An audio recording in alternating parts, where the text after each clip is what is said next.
The pandemic, wildfires, and floods have brought many physical and mental hardships to our friends and families. Our hearts go out to all of those impacted by these overwhelming events. While these events have been challenging, we've also seen our communities come together to help one another. In response to the most recent flooding event, our task forces deployed all throughout the province to affected communities.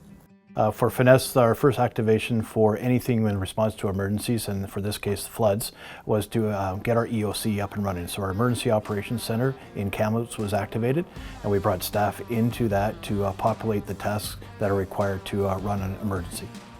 As emergencies escalate and the requirements for additional resources come into play, EMBC, the Emergency Management of British Columbia, activates their pre-ocs.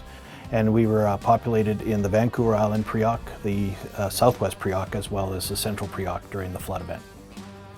The Department Operations Center was set up to support our EOC in Kamloops. So the DOC is out of our North Van office, and we had staff here ready to go and work with strike teams and or task force, depending on what the nature of the event was. From a FNESS point of view, we've certainly been able to step up, not only at levels of governments, but for communities. We're able to go out with our strike teams, which is just led by FNESS employees, or a task force where we work with other agencies like First Nation Health Authority, where we'll be able to go out and again meet with the community members, meet with Chief and Council to be able to support their needs.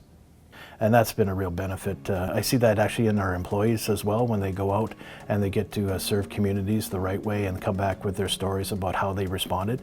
I think that's been one of the best things that we've been able to see, as well as strengthen the FNESS communications with community.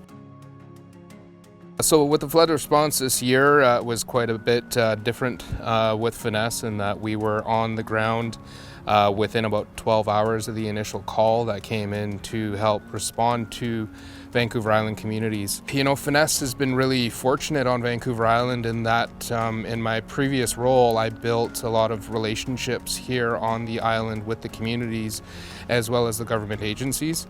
So we were able to integrate and have some unified command essentially on the front lines this year and kind of look at working with the communities holistically versus one-offs. And that was really advantageous when EMBC was right in the room with us when we were determining what our needs were, and to have, you know, the funding agency sitting right beside you saying yes, that's a definite need, versus having to, you know, plead for help or try and relay that message in a way that they would understand what you're dealing with. To be able to integrate and unify and come together and get the job done quickly was pulled off successfully on the island here, and I think it could be a model going forward for how we work with other government agencies like First Nations Health Authority, all of the nations that we work with, ISK and EMBC.